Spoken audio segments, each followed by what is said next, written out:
Nii, küsimus, mida Tõnu teeks selles olukorras?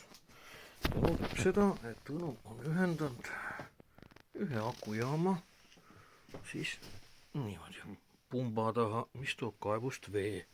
Ma saan sitamajas vett tõmmata, ma saan kraani all nõusid pesta, kõike värki-särgi. Siis mis ma edasi teen? Edasi teen seda, et siin on mul külmkapp. Külmkapil on siis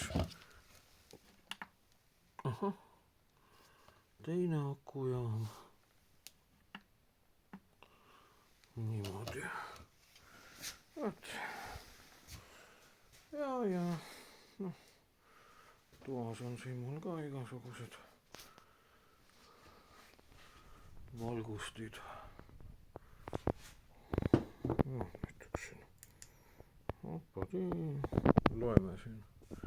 Hakkama saamine kriisis matkal looduses. Edasi on mis?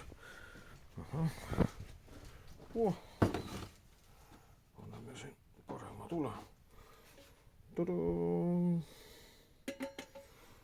Võt. Nii.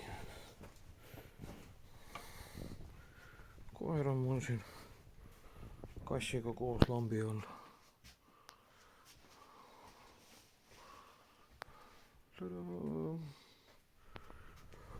Noh, ma ei tea. Põhimõtteliselt ei ole meil mitte midagi teistmoodi kui siis, kui elekter kogu aeg olemas on.